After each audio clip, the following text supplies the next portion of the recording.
조갑제 TV 시청자 여러분 안녕하십니까? 2014년 11월 14일 밤 9시 반입니다.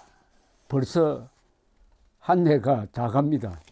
한 달하고 보름 정도 남았습니다. 정말 한 해가 이렇게 빨리 갈 줄은 몰랐습니다. 특히 올해는 조국 사태 그리고 광화문 10월 혁명 등등 해가지고 아주 뜨겁게 한 해를 보내는데 벌써 영하의 날씨, 찬바람이 불고 크리스마스 캐롤이 들립니다. 나이가 들수록 하루는 늦게 가고 한 해는 빨리 간다고 합니다. 벌써 2019년을 보낸다고 생각하니 저도 할 말이 있습니다. 제가 1945년생입니다. 그러니까 인생 제2의 황금기 끝자락에 와 있습니다. 김형석 선생이 말씀하셨다고 합니다. 65세에서 75세 사이가 제2의 황금기다. 이제 그 10년을 거의 다 지나고 보니까 그 말이 참 맞는 것 같습니다. 근데 그분이 그 말씀을 하신 게 아마 한 10년 지났으니까 그 사이에 평균 수명도 늘고 했으니까 인생 황금기를 65세에서 80세로 연장하면 어떨까? 그러면 저도 아직 한 5년 더 남아 있습니다. 대한민국의 60대, 70대, 80대 분들 참 멋진 인생을 살고 있습니다. 광화문에 나가보면은 이승만 광장에 나가보면 더욱 느낍니다. 10월 3일 대한민국 생긴 이후에 최대 인파가 광화문에서 시청 서울역까지를 꽉 채우고 신문로 종로를 채웠을 때 정확한 통계가 있습니다. 약 46만 명이 2시에서 3시 사이에 모였습니다. 연인으로 치면 훨씬 더 많습니다. 연인원이면 한 100만 명이라 해도 과장이 별로 아닐 것입니다. 그런데 그때 인구 통계를 보면은 이 핸드폰을 가지고 분석한 겁니다. 역시 60대 이상이 70%나 됐습니다. 60대, 70대가 대한민국을 지키는 주력 세력입니다. 젊은 사람들이 많이 나와서 기분 좋아했지만 그래도 60대, 70대가 나온 분들의 70%나 되었다는 점에서 한국의 이 노년층은 정말 위대한 세대입니다. 피와 땀과 눈물 흘려서 이런 근사한 나라를 만든 주역은 아니지만은 그 심부름 역할을 했습니다. 60대, 70대가. 주역은 누구냐? 1920년대생, 30년대생입니다. 그런데 우리는 60대, 70대는 어떤 세대냐? 배고픔을 안 마지막 세대, 그리고 풍요를 즐기기 시작한 첫 세대입니다. 교량 역할을 하죠. 배고픈 시대에서 풍요의 시대로 넘어가는 가교 역할을 해왔습니다. 그러니까 양쪽을 다 잘 압니다. 그러니까 우리 세대가 할 수 있는 일은 자유가 살아있을 때 이 자유를 가지고 싸워서 자유를 지켜내는 것입니다.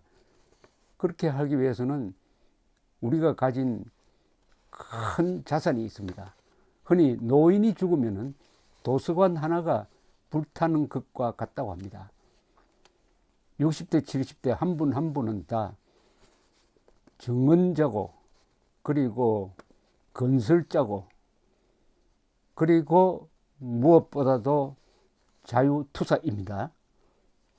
우리 60대, 70대의 기억을 되살려서 후배들에게 전해주어야 할 의무가 있습니다. 그러나 이때 주의해야 될 것은 젊은 사람들은 그들만의 주권이 있다는 사실을 존중해야 됩니다. 우리가 아무리 젊은 사람을 꾸짖고 한다고 해도 대신 살아줄 수는 없습니다. 모든 세대는 그 세대의 운명에 대해서 주권이 있다고 그럽니다. 그러니까 우리가 할 수 있는 일은 젊은 사람들에게 우리의 경험을 이야기해 주고 그들 스스로 알아서 행동하도록 하는 것입니다. 이렇게 해라 저렇게 하라 하는 말은 좀 삼가하는 게 좋지 않을까 생각을 해봤습니다. 그래서 한국에서 60대 70대로 살아가는데 어떻게 하면은 멋지게 살아갈 것이냐, 어떻게 하면은 인생을 잘 마무리할 것이냐 하는 점을 한번 정리를 해봤습니다. 10가지 방법이라고 그럴까요? 60대 70대가 멋지게 인생을 마감하는 10가지 방법? 이건 제 기준입니다. 그리고 이미 말씀드렸지만 한국 60대 70대는 세계 최고의 세대입니다. Greatest Generation입니다. 가장 많이 일했고 가장 많이 성취했습니다. 그리고 가장 많이 즐기고 있습니다. 그리고 최후의 싸움을 멈추지 않고 있습니다. 세계에서 60대 70대가 자신을 위해서가 아니라 나라를 위해서 공익을 위해서 이렇게 관심을 쏟고 부르짖고 광화문에 매주 한 번씩 나오고 하는 세대 없습니다. 우리가 누리는 이 자유는 싸워서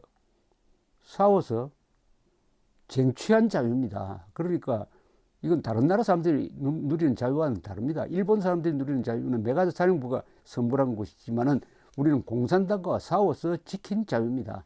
그 자유를 가지고 열심히 일해서 이런 나라를 만들었다. 이렇게 살기 좋은 나라를 만들었다. 그러니까 우리는 태어날 때보다 더 좋은 세상을 만들어서 후손들에게 물려줘야 한다. 인간의 도리를 다하는 것, 그것도 즐겁게 해야 됩니다. 짜증내면 안 됩니다. 그 방법을 제 체험을 중심으로 말씀드린다면, 첫째, 최소한 주 1회 토요일 날 광화문에 나오셔야 합니다. 그리고 청와대 앞에서 지금 철야 농성을 하고 있는 거기도 가보셔야 합니다. 거기 가보면은 용기를 얻습니다. 광화문 이승만 광장 청와대에 나오면은 감동과 용기로 충전이 됩니다. 사람이 충전소입니다. 충전소. 거기 가보면은 내가 바르게 살아왔구나. 그리고 지금 바르게 살고 있구나 하는 것을 알게 되고, 같은 생각을 가진 사람들이 이렇게 많구나. 용감해지는 것입니다. 그리고 거기서 느끼는 동지애 같은 것으로 실제로 육체가 건강해집니다. 분명히. 두 번째는 한 주에 책 한 권 정도는 읽어야 한다고 생각합니다. 책은 그 어떤 다른 것으로도 대체할 수 없는 교양의 근원입니다. 영화 많이 본다고, 스포츠를 많이 한다고, 골프 많이 친다고 사람이 교양을 갖추지는 않습니다. 교양은 어디까지나 책에서 나옵니다. 왜냐? 책은 사람을 생각하는 동물로 만드니까요. 책에서 교양이 나옵니다. 나이가 들수록 독서 습관을 버리면 안 됩니다. 세 번째는 영화 한 편 정도는 보려는 노력을 주 1회 정도 하는 게 좋다는 생각이 듭니다. 좋은 영화는 좋은 독서와 마찬가지입니다.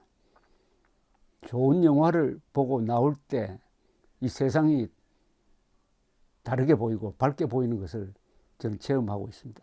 그리고 역시 바깥으로 나가야 합니다. 한나절 정도는 주 1회 산책을 하든지 드라이브를 해가지고 자연 속으로 들어가는 것. 저는 어제 비가 왔지만은 집사람이 모는, 저는 운전을 못합니다만은 자동차를 타고 저 단풍 구경을 갔다 왔습니다. 저 강변도로를 따라서 저기 청평 쪽으로 가서 아주 멋진 단풍, 거기 찾아가니까 단풍이 기가 막힌 경치를 발견을 했습니다. 원래 단풍이 작년보다 좀 좋지 않다고 합니다. 그러나 어제 찾아간 단풍은 역시 물가에 있는 단풍이니까 근사했습니다. 자연과 가까이 있어야 됩니다. 그리고 다섯 번째, 국립현충원과 전쟁기념관을 한 번씩 다녀오시면은 가슴이 뿌듯해지고 머리가 맑아지면서 아, 우리가 이렇게 행복하구나 하는 것을 느낍니다. 전쟁기념관에 가보면은 6.25 때 목숨을 바친 국군과 유엔군 전사자의 이름이 벽에 쫙 박혀 있습니다. 그 한 사람 한 사람의 활자가 바로 우리들에게 이야기를 하고 있습니다. 이 땅은 한국 사람의 피로서만 지켜진 게 아니다. 거기 가보면은 텍사스 출신으로 전사자가 2,000명이나 됩니다. 미국에서 가장 작은 주가 와이오밍 주인데 인구가 50만 밖에 안 됩니다. 거기서 전사한 사람이 57명이나 됩니다. 국군은 더 말할 것도 없고요. 국군에서 전사자가 가장 많은 사단은 8사단, 두 번째가 7사단, 6사단 이렇습니다. 8사단 약 18,000명이 전사했습니다. 그분들과의 대화를 할 수 있는 곳이 국립현충원과 전쟁기념관이고 또 경치도 좋습니다. 볼 것도 많습니다. 전쟁기념관은 세계에서 볼 수 없는 B52도 거기 있습니다. 우리가 전쟁을 거치면서 이런 위대한 유산을 갖게 되었습니다. 국립현충원과 전쟁기념관을 권해드립니다. 그 다음에 1년에 한 번 정도는 해외여행을 하시는 게 어떨까 생각이 듭니다. 해외여행 요사이 뭐 갈 때는 많은데 장시간 비행기를 타면은 좀 피로하시죠. 그러나 해외여행은 이 지구가 얼마나 아름다운지 또 인간이 얼마나 위대한 업적을 남겼는지를 우리가 인간으로 태어나서 한번 구경해 줄 의무가 있다고 저는 생각합니다. 구경해 줄 인간으로서의 의무가 있는 것입니다. 그렇게 아름다운 것을, 관광이라는 것은 빛을 찾아가는 거니까 아름다운 것을 찾아가는 거죠. 1회 해외여행. 7번째, 우리가 어려울 때마다 우리의 선배 세대를 생각합시다. 특히 1920년대생. 가장 고생 많이 하고 가장 일을 많이 한 사람입니다. 1920년대생 식민지 시대에 태어났습니다. 6.25 때 몸을 바쳤습니다. 그리고 근대화 시기 때 땀을 흘렸습니다. 그리고 좀 즐기려고 했더니 노쇠해서 이제 20년대생은 거의 다 사라졌습니다. 가장 위대한 일을 한, 고생만 한 20년대생을 생각하면 우리가 지금 겪고 있는 거 이거 아무것도 아닙니다. 이것은 이분들 앞에서는 고생이라고 말하면 안 됩니다. 8번째, 이승만, 박정희, 트루먼, 이병철, 정주영, 백선엽 이런 분들을 가슴에 두고 같이 대화를 하면서 살아가면 어떻겠습니까? 그 국민의 수준은 어떤 인물을 기리느냐에 의해서 결정된다고 합니다.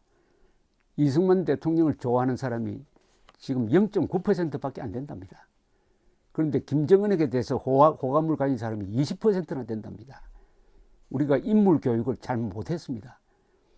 이승만, 박정희를 제대로 알지 못하면은 제대로 된 한국인이 될 수 없다 하는 것을 우리가 이승만, 박정희를 모르는 사람들에게 어떻게 쉽게 이야기하고 재밌게 이야기할 수 있느냐.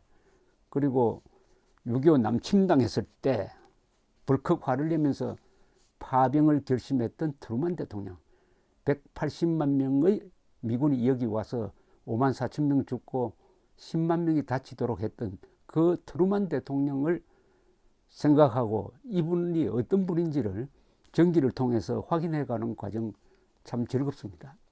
이승만, 박정희, 트루먼, 이병철, 정주영, 백선엽 장군 늘 이야기하면서 역사를 가르칩시다. 그 다음에 9번째는 짜증내지 말고 범사에 감사하자. 짜증낼 필요 없습니다. 여러분들 62세에 돌아가신 박정희 대통령보다 더 오래 살고 있습니다.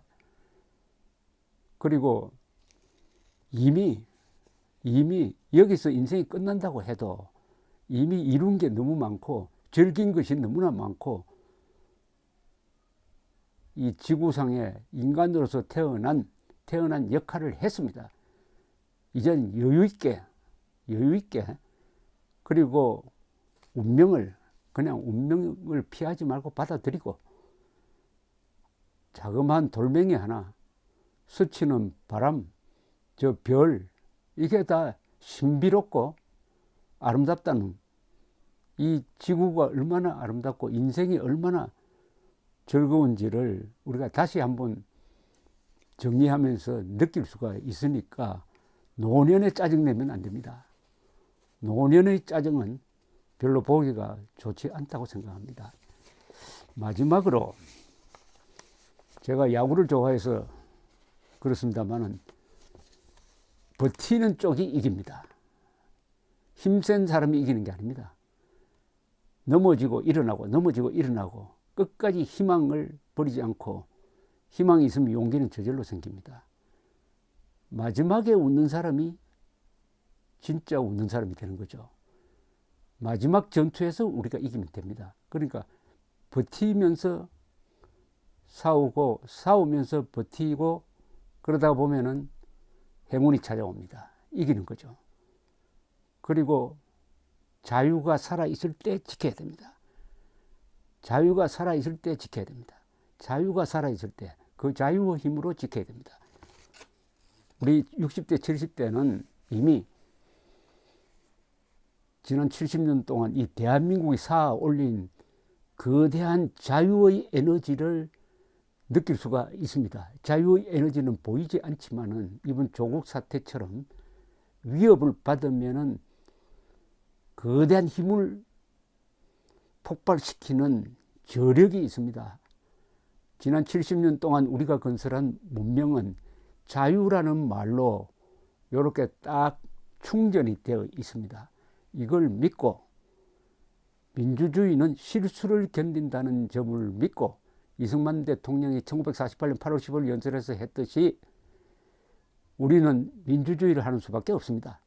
민주주의가 다소 더디지만은 종국에 가서는 선이 악을 이긴다고 확신하면서 민주주의를 밀고 나갑시다. 이게 60대, 70대가 즐겁게 싸우면서 살아가는 10개 항목이었습니다. 참고로 해 주셨으면 감사합니다. 감사합니다.